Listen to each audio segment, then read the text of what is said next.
Hi guys, and welcome to my channel. Today I'm going to show you how I make the BLOVE'S sauce. The only thing that I am missing is fresh ginger, chili powder, and Worcestershire sauce. Other than that, everything else will be the same. So stay tuned so you can see how I make this delicious sauce.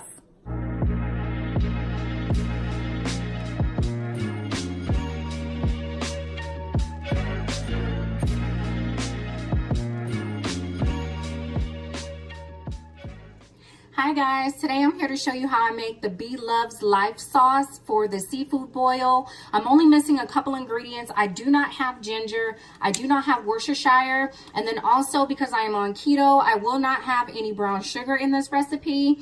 Other than that, everything else is pretty much the same, minus chili powder, and I will also be using chicken broth or bone broth in it.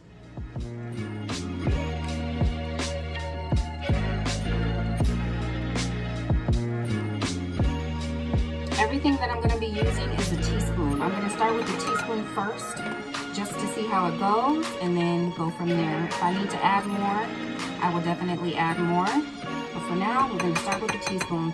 I'm also adding parsley. Parsley is not in her recipe, but I wanted to go ahead and add that because parsley tastes so good to me. So good. We got those out of the way. We got the paprika.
This is going to be a smaller batch because it's just me.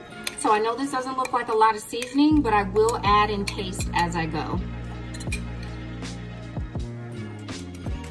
I'm adding my pre-chopped onion. This is a half an onion, and I chopped this in a food processor to make it easier. 2 tablespoons of garlic. There you go, minced garlic. This is actually a teaspoon. I'm gonna do 2. This is the butter that I'm going to be using. This is what I had in the house. It is Kerrygold. It is unsalted. You definitely want unsalted butter for this recipe, because if you do salted butter on top of all the other seasonings that you have, it may not be a good look. So I'm gonna start off with 1 bar. I do have another one just in case, but I'm gonna start off with 1. I'm gonna let the onions and the garlic cook, and then I will add the seasonings after that. All right, so as you see, the butter is melting into the onions and the garlic. I'm gonna let this cook for about probably 5 to 7 minutes. I really want the onions and the garlic to saute. I want the flavors to be infused. So I'm just gonna let this do its thing. And then in a moment I'll probably eat the 2 sticks, but in a moment I'll come and put in all the seasonings once this gets to cooking and kind of a slight low boil, I guess you can call it. I want it to be simmering, and then I'll start adding the seasonings.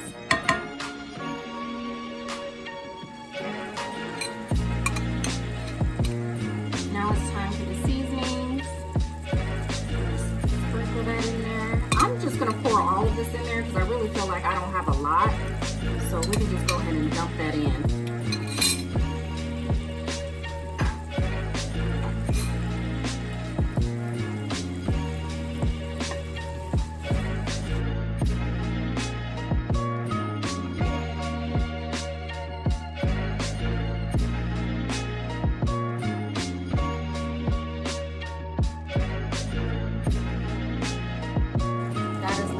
very, very, very, very, very, very good.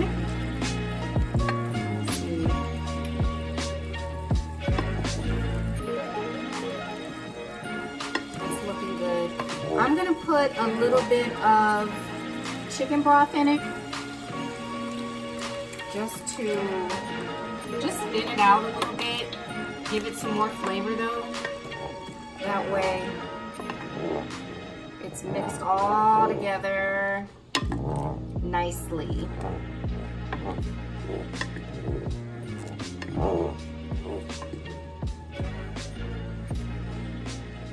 I'm gonna let that simmer for about another 5 minutes. I'm gonna squeeze some lemon juice in here.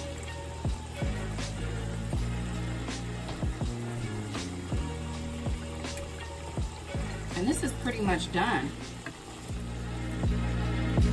I don't know how close it is to BLOVE'S sauce. Looks a little lighter, I think, maybe. But it's still gonna be bomb, I'm quite sure. Quite sure. You can really taste the onion. The onion is very present, very strong. I use white onion instead of yellow onion. I kind of did this last minute just using what I have in the house. I did not go to the store, so let's hope it works out. So I have some black tiger shrimp that I got from either Costco or Sam's Club. I don't know if you can see. I'm actually gonna put these in the butter and cook it in there, and then I'll remove it and then still have the sauce on the side. But I literally want this BLOVE'S sauce all over everything I eat. I'm gonna cook all of these, because what I do not eat today, I will eat tomorrow. Please believe it. So I did not add the additional stick of butter. Just one stick of butter worked. I'm gonna let this cook and we'll be back in a moment. So as you can see, the shrimp are cooking in there. You only want to leave your shrimp on for about 5 to 7 minutes, because if not, they will get tough and they will be overdone. As soon as they curl up a little bit and get bright pink, you are gonna be ready to go. So I just kind of toss these around a little bit. I don't let them sit for too long. I just want to make sure that both sides of the shrimp are pink, bright pink, cooked and good to go. These have been on for about 4 minutes. I'm going to take them off in a bit here because, like I said, you do not want tough, overcooked shrimp. It will ruin your whole seafood boil.